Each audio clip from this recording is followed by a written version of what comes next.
Hi everybody, it's JD and I'm here with another Q&A video. You see, I believe every question deserves an answer. And unfortunately, there are only so many questions I can address during conference sessions and webinars.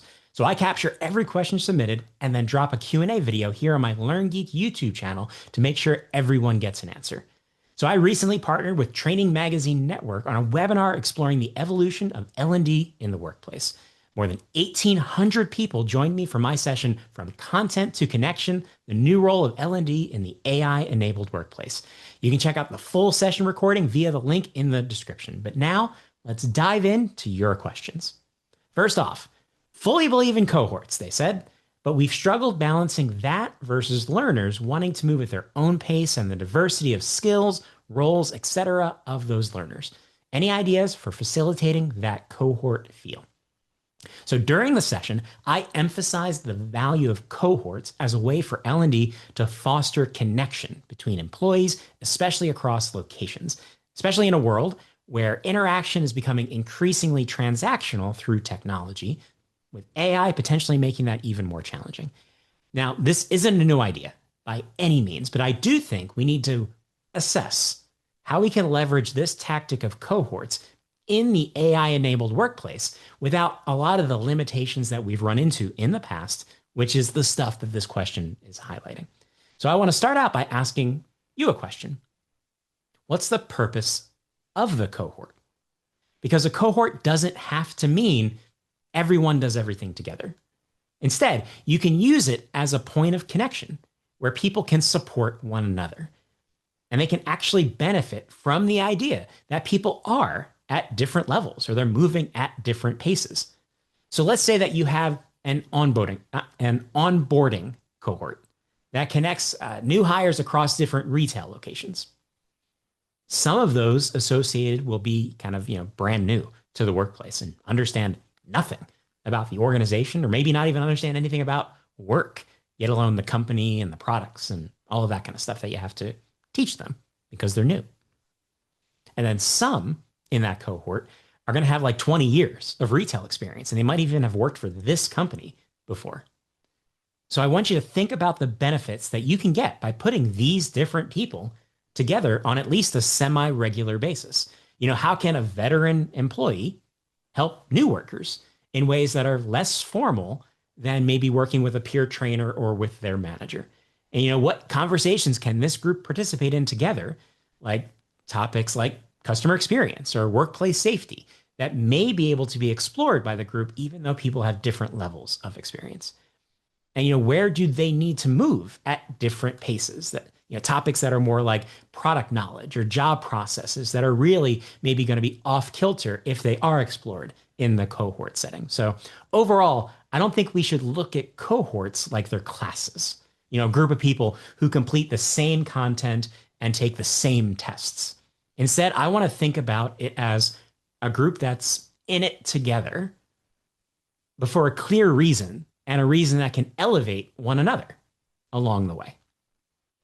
Thanks so much for your question about cohorts.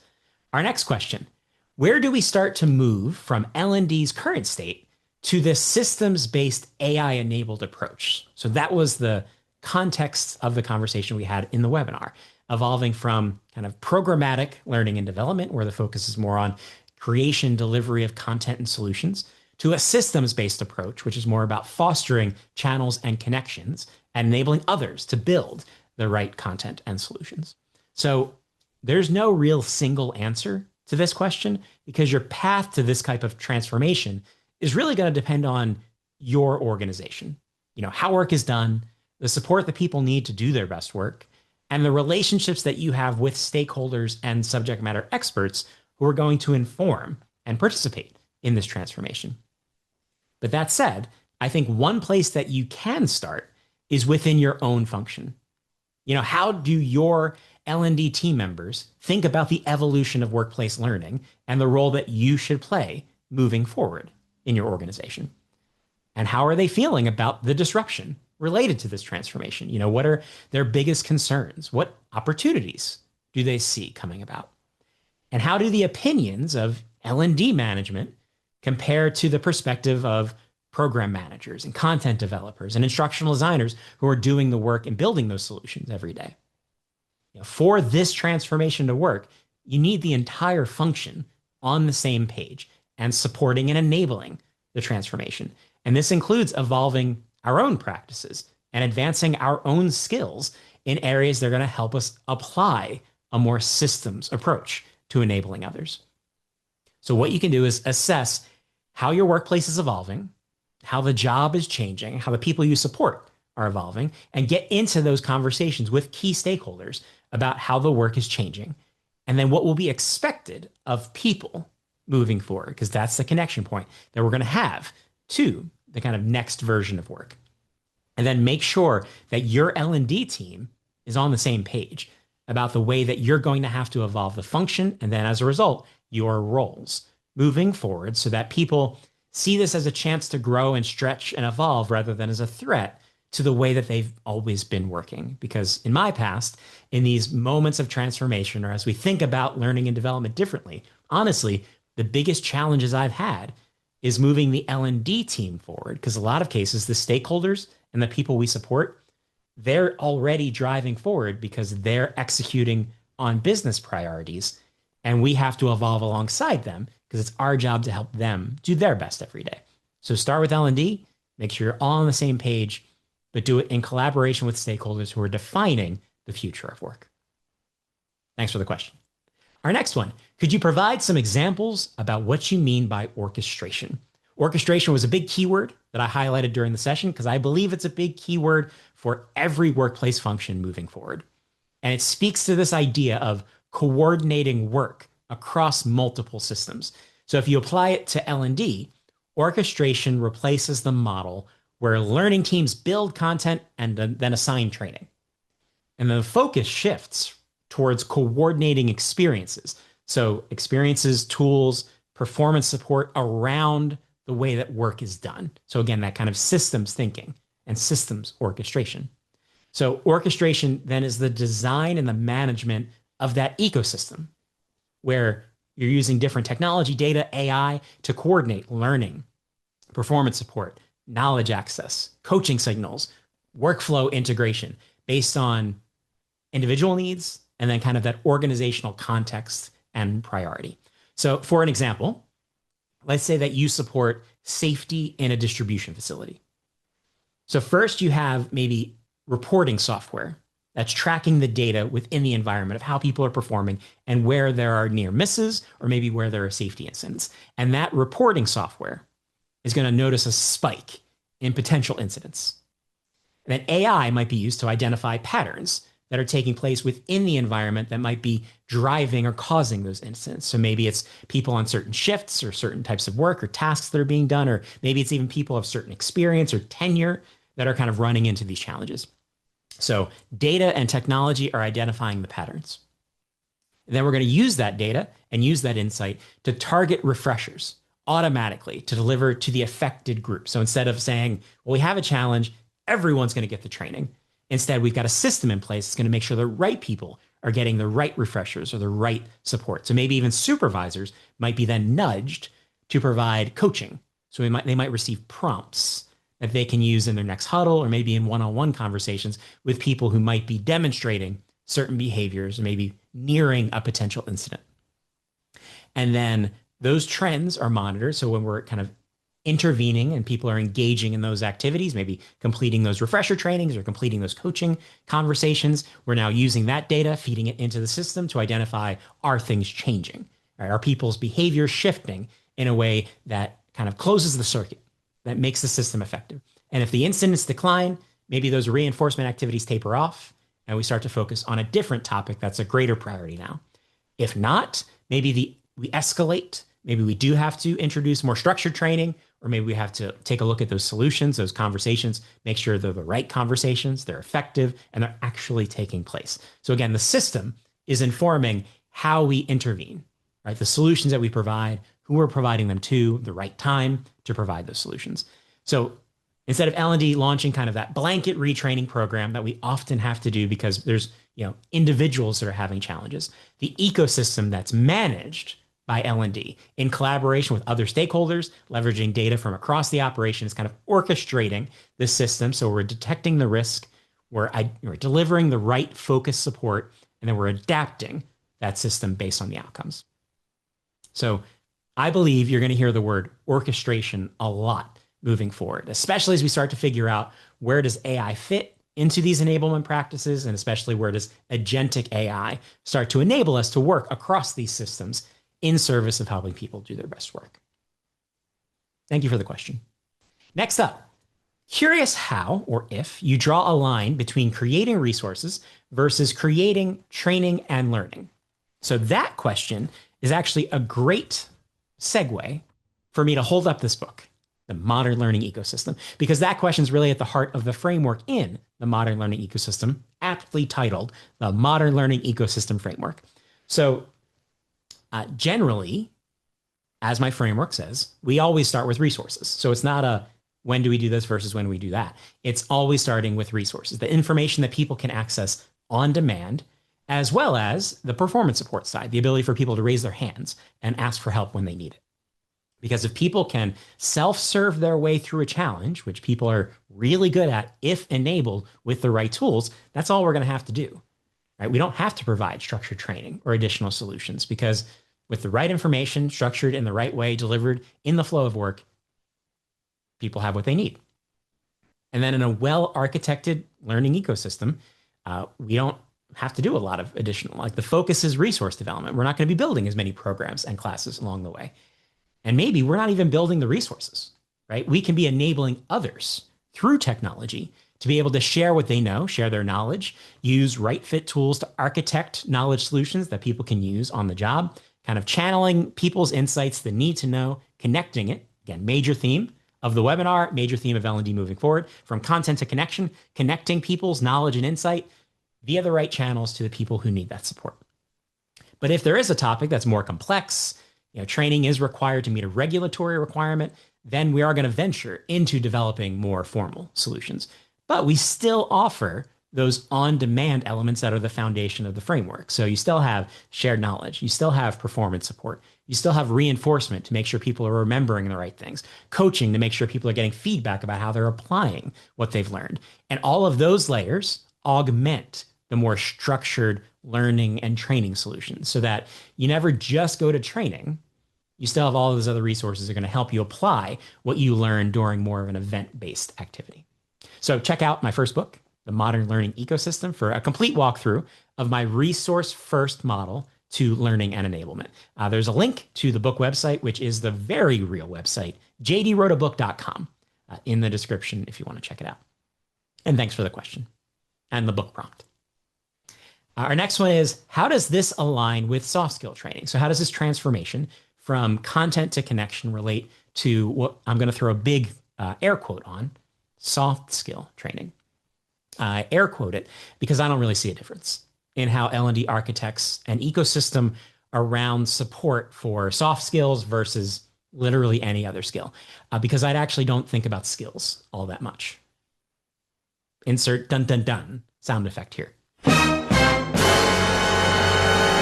I think about tasks, the problems that people need to solve by applying what they've learned and the tools that I provide to help them do their job effectively. Because I think we get caught up in kind of trying to manifest this world where, skills are perfectly defined and then connected, interconnected to every solution that we provide. And work isn't about skills. It's about tasks. It's about collections of tasks, the stuff that people need to do every day on the job. And my job isn't to build people's skills. It's to help them complete tasks as efficiently and effectively as possible. Help them do the job by applying not just what they know, not just what they can do, but the right tools and resources to help them get where they're trying to go. And in doing so, I'm going to help people grow their knowledge and advance their skills in ways that are likely going to benefit them beyond those specific tasks.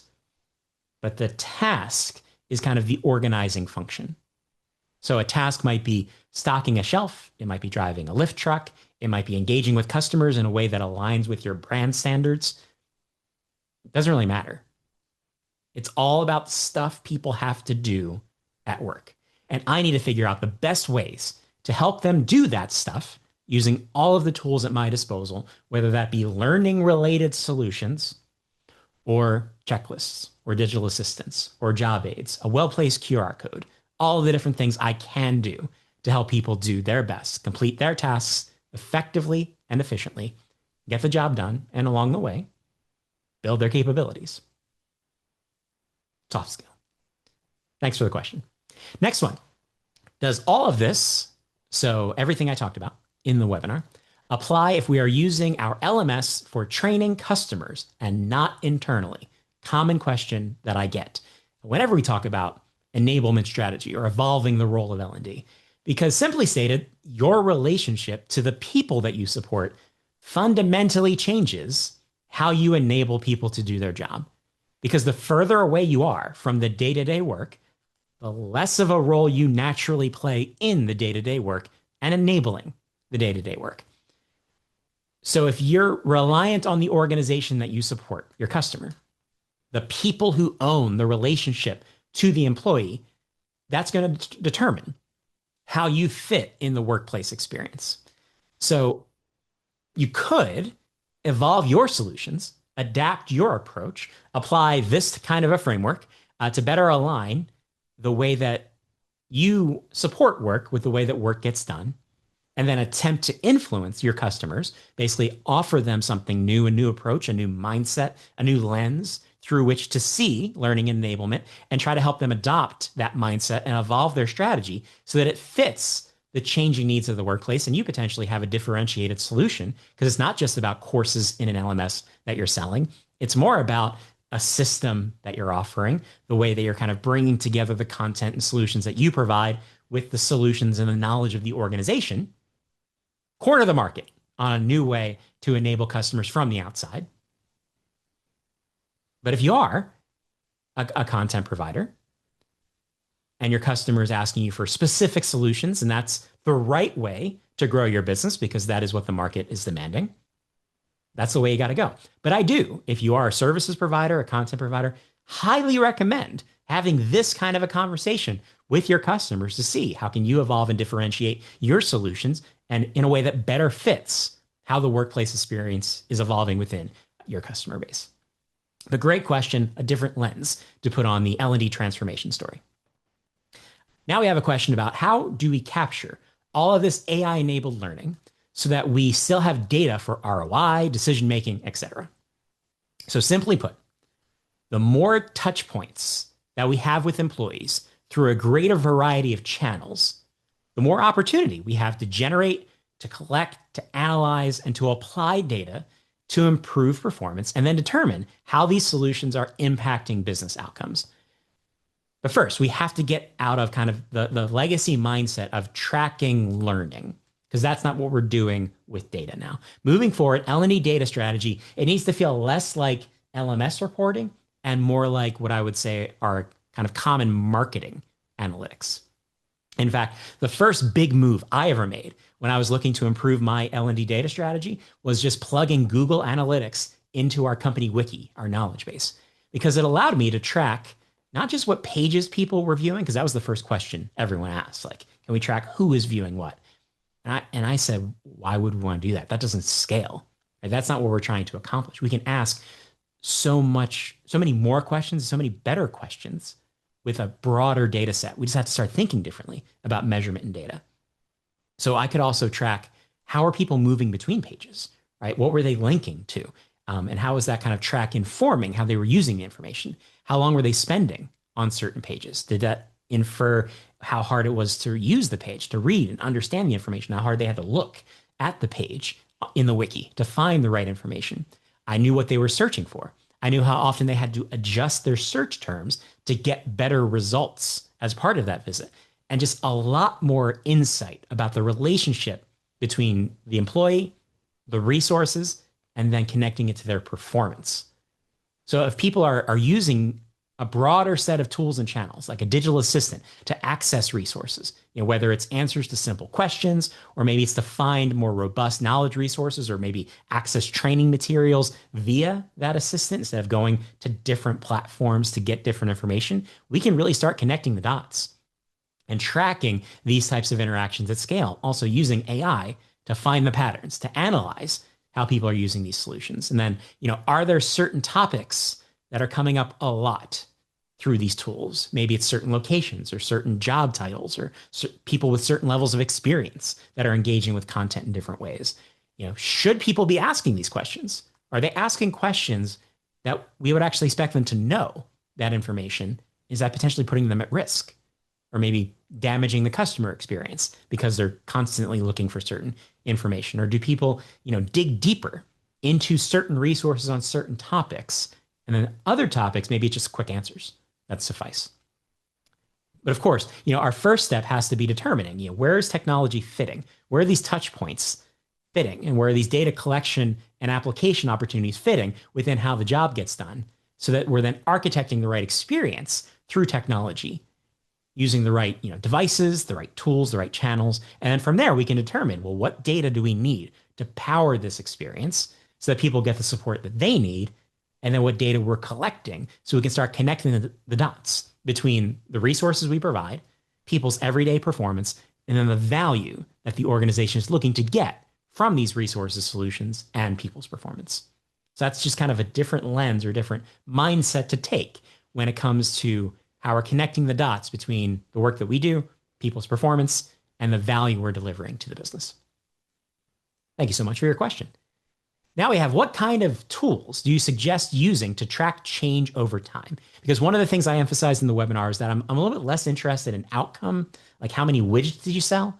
I'm way more interested in, well, how did you improve your ability to sell widgets? So it's not just at the end of the quarter, you went from here to here. It's what happened in between, because it's the change that indicates if a particular solution was impactful, not just the end result, because so many different things impact the end result. If it's sales related, there was a marketing campaign and new products were released, and then a lot of people are kind of claiming that, the increase in ARR is based on what we did, not based on the training. So if we can understand more nuanced changes in behavior and connect those changes to outcomes, we can really start to draw a more straight line between a particular intervention or solution and the outcome.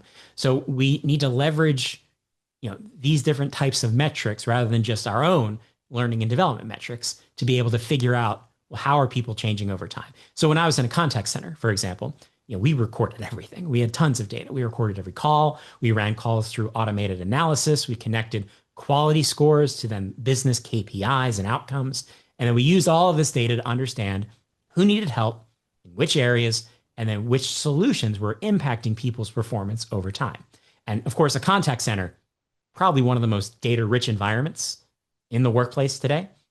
So they have a lot of kind of built-in solutions for this challenge. But if you work in maybe a manufacturing facility, you also have metrics. Maybe it's around operational efficiency, throughput, safety, right? All of those different metrics that the organization is using to measure the success of its business. So what are those key metrics that indicate success in your organization? How are those metrics influenced by employee performance? And then how can you leverage those metrics to determine how performance is changing over time, especially at scale? Because it's not about just the individual. It's when you start to see patterns of change based on how people are engaging with solutions, you can start to really understand, where's the solution making a difference. And then, like I said during the webinar, I care way less about the final outcome. I care way less about top performers, because you can't really replicate top performers, right? They're really good at the job for different reasons, and it's hard to mirror those reasons with other people. You want to understand what makes people top performers, but I'm more interested in the small changes that you can make over time and the impact that we can have on kind of the broader workforce. So instead of trying to replicate the top performer, can we try to lift the rest of the team kind of incrementally to get that better performance overall? Because that's a bigger impact than finding those individuals that can kind of reach that top performer status. And that is all of our questions from the session. So again, thank you so much to everyone who joined me to explore the shifting role of L&D. And again, thanks to Training Magazine Network for hosting our conversation. Like I said, you can watch the full recording at the link that's available in the description. And of course, visit jddillon.com for a full list of my upcoming events and future webinars. And be sure to check out frontlineplaybook.com, where you can find my new book, not quite out yet, but it's the first book ever that's going to talk about how to equip deskless workers to do their very best every shift, because every shift counts. So that book drops on May 5th, 2026. So be sure to check out frontlineplaybook.com, especially if you support a deskless workforce. And until next time, thank you for everything that you do. Let me know how I can help. Be well. I'll see you next time. Bye now.